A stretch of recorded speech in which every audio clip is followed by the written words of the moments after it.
Good morning, we're here in Philadelphia and today we're testing the Apple Watch Series 8 versus the Garmin Forerunner 265. How are they for battery life? What's the fitness tracking like? And how do they hold up just in general lifestyle experiences? And we're about to start the run right here. So we'll go up to outdoor run. It's gonna give me a recommendation. We don't want that. Wait for GPS.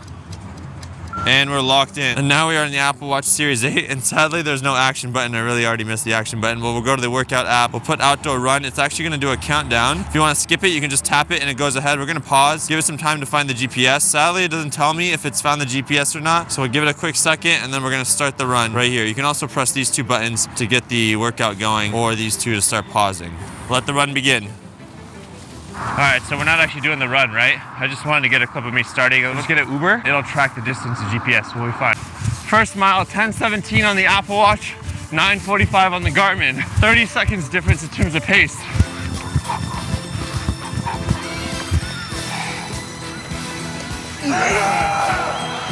Yeah, so far, like the live paces on both the watches are slightly different. And you can never trust them. GPS isn't 100% accurate. When it comes to zone 2 runs, I think it's important to just run. You don't need a watch. Sometimes naked runs are really important. No device, no gadget. Just run, enjoy the moment, and just feel at a good conversational pace. If you're training for something running based, usually the Garmin Forerunner is probably better. But if you're just trying to live a healthy, active lifestyle and also have a smart device, I think the Apple Watch is better. Cut to last night when we took these devices off the charger. All right, it is 7:51 p.m. We are 100% charged. Let's take these off the charger. See, this is much nicer to just slide on. Obviously this, oh, I lost, I can't really do it with one hand. You saw I dropped it. All right, I'm about to go to bed. It is almost at midnight and the Apple Watch is at 83%, so it's 17% is gone. The Garmin is at 97%, so only 3% is gone. Always on heart rate tracking is on the Garmin, but always on display is off for both of them because I think that just drains way too much battery. So we'll see you in the morning. Good night. Good morning. It is 7:37 in the morning. We just woke up and the Apple Watch used 17% of battery. It's at 66%, and the Garmin used 5% of battery. It's at 92%. Why is it raining? It's not always sunny in Philadelphia. But overall, what I've noticed is Garmin is the leader in kind of the running industry and running tracking, whereas Apple Watch is kind of like the more casual runners might be wearing it, but not the people who are competing for a specific event. And the new 265 has a colored screen. It is touch screen. It's a little brighter. I have noticed that it's a bit laggy. It's not as clean as the Apple Watch Series 8 is, but I don't know, the color looks cool. The one thing I would say is, I don't know if it's valuable to buy a mid-tier watch. Honestly, I'd probably buy a used watch for tracking if you're just getting into it, because they kind of provide some of the features, but not all of the nice things that you really need. But if you really want the best of the best, get a high-end, like the Garmin Phoenix or Epic Series or the Apple Watch Ultra. Save your money or go big. One thing I love about exercise and fitness goals is that it's taught me anything else you want to do in life, it's about consistency, showing up, and just getting better every single day. And that's related to becoming a full-time creator. Being able to surround yourself with a community of like-minded creators who are also trying to achieve the same goal is really important. And the same way of running with friends who have the same goals. So Creator Now has really helped me connect with other creators. And then the second piece is feedback, getting feedback on my videos. How can I be better? How can I be more engaging? How can I be more fun? Is really critical. So that has been really valuable in Creator Now. Third is learning from the world's best creators at Creator Now. Getting feedback, lessons from the people who do it best is the most important thing. So join Creator Now today if you want to learn from the world's best creators. I'll see you later. Then the next piece is custom workout. On the Apple Watch, I can create custom workouts right on the watch, which I really like. It's convenient. I wish you could do it on the iPhone and then send it to the Apple Watch as well. On the Garmin, you would create the workouts on the Garmin app and then send it. It's a bit complex. I haven't figured out how to do it. And that's one of the downsides of Garmin. There's so many things that you can do, yet the app is so complicated that the experience is just not as easy and frictionless as an Apple Watch is. Now, luckily today it is not bright and sunny, but screen brightness is important, right? I think both of them are pretty similar in this cloudy weather today, but on a bright sunny day, the Apple Watch might be a tad bit brighter, and the Apple Watch Ultra even brighter. So the Garmin is at 83% and the Apple Watch is at 34%. The Apple Watch is dying. It's not even noon and we're at 30% battery life since I put it on at 8 p.m. yesterday. The Garmin has 9 more days supposedly. Let's see if it can hold up till 8 p.m. tonight. We showered, we're out of the hotel, and we're meeting a friend for lunch today. And the best way to get there is via maps and navigation. The Apple Watch is just so good at it. Watch this. I just go to my calendar, I tap it. I already have the location set, so I can just tap the location to automatically bring it up.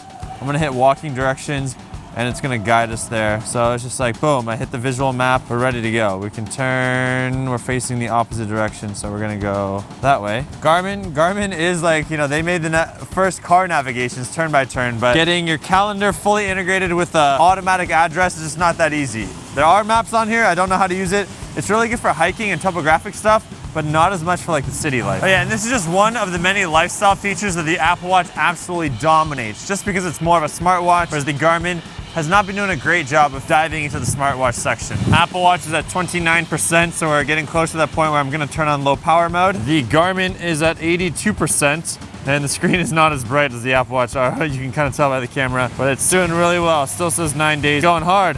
Yo, Mike. Good to officially meet you in person. All right, we're in the Reading terminal. We're gonna go inside and test out Garmin Pay versus Apple Pay. Do you guys take Garmin Pay? Probably. So. Apple Pay? Apple Pay, I do. Okay, cool. Garmin Pay doesn't take every single card I need. It doesn't work at every single place that I want to use it at. Apple Pay is just more reliable. All right, Mike, when you see someone wearing a Garmin watch, what do you think of that person? I think they're probably an athlete. I think they probably run way more than I do.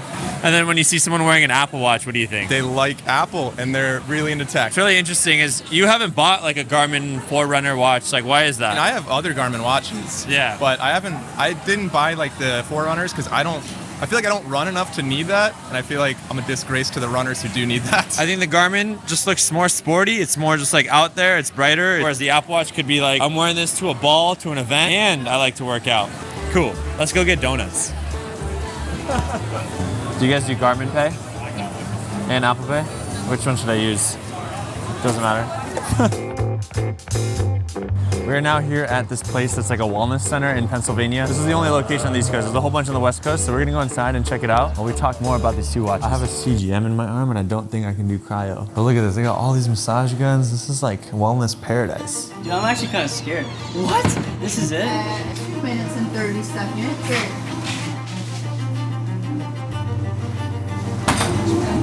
Whoa! How you feeling? That was fun. All right, so you're doing 5 sets of that. No phones? It's like the most measured man in the world right now. Can I take my watches off? Yeah. So I take this off too? Oh no.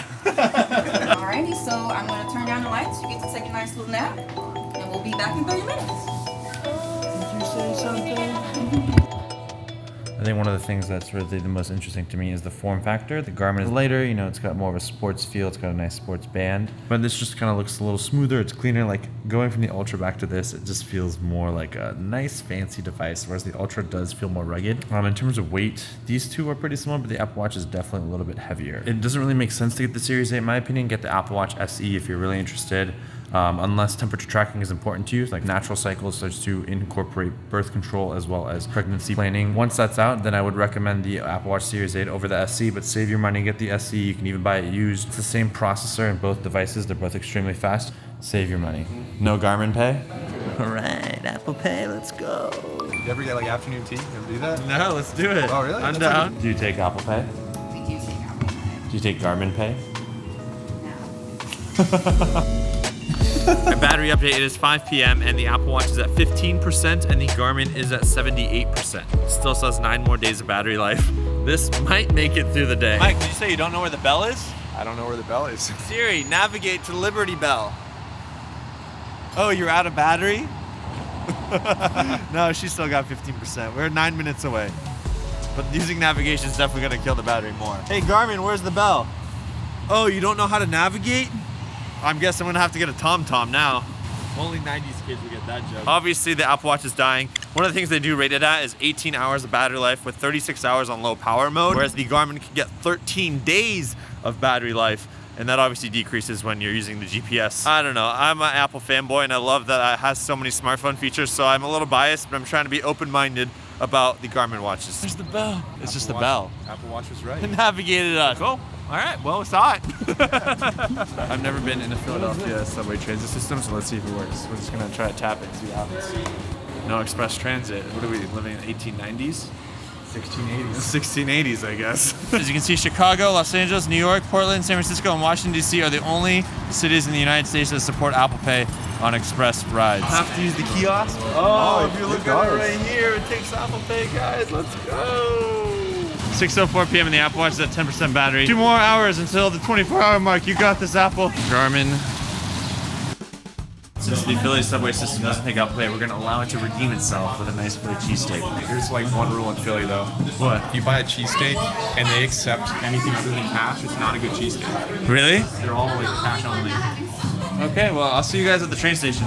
Overall lifestyle features, the Apple Watch also has crash detection, fall detection, cellular LTE, but then the Garmin does have live track, so there are some wins and losses, but you do need your phone with you for the Garmin to have these special features work. When it comes to checking the weather, the sunrise, sunset, like both of them offer that, and I like that feature because, you know, we all need to watch the sunlight when we wake up in the morning, thanks to our Lord and Savior, Andrew Huberman. On the Garmin, you can get notifications for text and phone calls. As long as your phone's nearby, you just can't reply, whereas the Apple Watch does have full integration, and I can reply via the Messages app, I can type, I can swipe. But if you do have an Android, I think it gets a little bit easier in terms of having preset replies on your smartwatch. The Apple Watch is at 4% battery, so we're gonna go until it dies, and the Garmin is at 77% battery, still with 9 days left. And yeah, now we're just gonna finish it off with an outdoor walk. Do I really need to track my outdoor walks? Probably not, but I'm gonna do it anyway. The walking pace is 16 minutes per mile. I'm about to break the world record, baby. Thanks for hanging out. Dude, yes. It's officially 8 p.m. and the Apple Watch is at 2% battery, so it did survive the full 24 hours, and the Garmin is at 74%, still with 9 days. Garmin, with this 9-day battery life, you be teasing me, girl.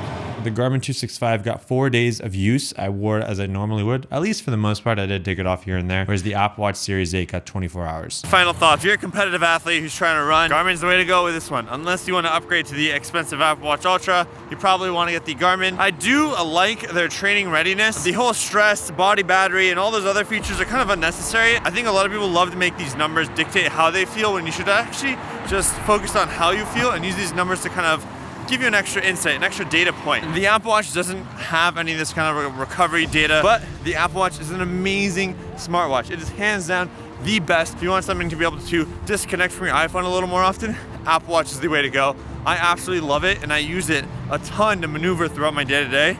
So it's kind of like, it's a part of me now. I can't live without it. I bought both these devices. Garmin nor Apple did not send me these. So this is not a sponsored video other than Creator Now. Thank you, Creator Now. Go check out the link below so you can join the world's top creators. Since you enjoyed this video, go watch my video where I compare the Garmin Fenix 7X versus the Apple Watch Ultra. These are kind of their top tier-ish watches on both sides.